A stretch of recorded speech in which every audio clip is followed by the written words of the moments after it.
سلام بچه ها، چطورین؟ وقتتون بخیر. همونجور که خیلیاتون میدونین من آخر مرداد 30 مرداد تولدم بود. عزیزانم کنارم بودن، خیلی زحمت کشیدن، یه سری هدایا بهم دادن. از بین اونا میخوام کتابایی که هدیه گرفتم و بهتون نشون بدم و معرفی کنم. کتاب اول یک روز مانده به عید پاک اثر زویا پیرزاد که البته این کتاب به اضافه مثل همه عصرها به اضافه طعم گس فرمالو خودشون یک کتاب مجزا شدن به نام 3 کتاب. یک روز مانده به عید پاک سگانه است از 3 مرحله کودکی، میانسالی و کهولت مردی ارمنی. داستانش داستان جذابیه. من همین یه جمله رو منتها براتون خوندم، توضیحات کاملش رو میذارم توی ویدیوی بعدی، ولی خیلی قشنگ بود، دوستش داشتم. همون موقعی که گرفتمش فکر میکنم یه نصف روز خوندم.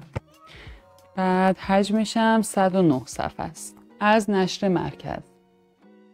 کتاب بعدی عادت میکنیم خانم زویا پیرزاده، برشی از زندگی 3 زن ایرانی، دختر، مادر بزرگ در تهران دهه 80 شمسی. اینم به نظرم باید جالب باشه، هنوز نخوندمش. اینم از نشر مرکز.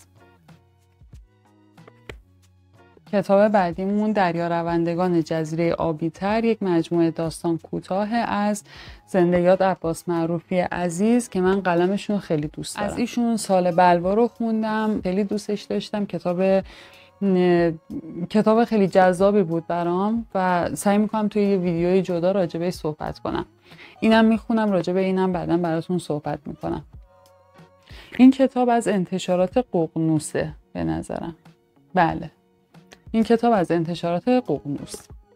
کتاب بعدیمون بلندی های بادگیر هست، اثر امیلی برونته که همتون میدونین خواهران برونته 3 نفر بودن و در کل 6 تا کتاب نوشتن و جالبه که بدونیم امیلی برونته فقط 1 کتاب نوشته و اون هم همین بلندی های بادگیره که به شدت معروف شده و اینطور هم که من شنیدم و همینطور که اینجا نوشته به عنوان عاشقانه ترین رمان انگلیسی برگزیده شده. یه عنوان دیگه هم داره، عشق هرگز نمیمیرد، تحت اون عنوان هم چاپ شده. اینو میخونم و نظرمو حتما راجبش بهتون میگم. از انتشارات فانوس هست کتاب من و ترجمه خانم لیلا زاره. کتاب بعدیمون رودخانه مه‌آلوده که البته اینو یه فاکتور میگیرم، این هدیه تولدم نبوده ولی چون همزمان به دستم رسیده یه مقدار شادیش برام دوبله شده. این یکی از جوایزی بود که برنده شده بودم از مهشید عزیزم. دوپو کونیکیدا یه نویسنده ژاپنی، مجموعه داستان‌های کوتاه نوشته. رودخانه مه‌آلود هنوز کامل نخوندمش، 50 صفحه فعلا ازش خوندم. کامل بخونم نظرم رو راجبش میام براتون میگم. چون نویسنده های ژاپنی رو معمولا کسی نمیشناسه و به اندازه بقیه نویسنده ها معروف نیستن، من یه تیکه رو براتون میخونم که باهاشون آشنا بشین. من خودم هم اولین باره دارم از این نویسنده ژاپنی کتاب میخونم.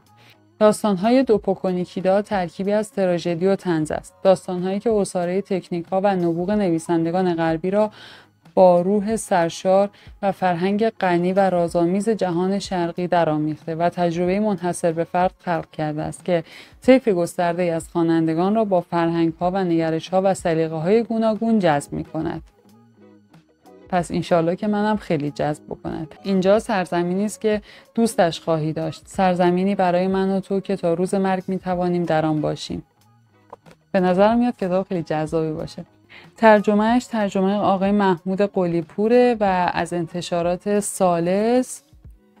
اینم دستنویس مهشید قشنگم. مرداد 402.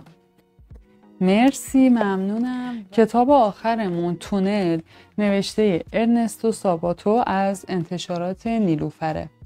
چاپ 11 رو من گرفتم و جالبه که بدونید من هر چند وقت یه بار خودم به خودم هدیه میدم و این هدیه ها همشون کتابه. اینم جزء همون دست است که خودم به خودم هدیه دادم.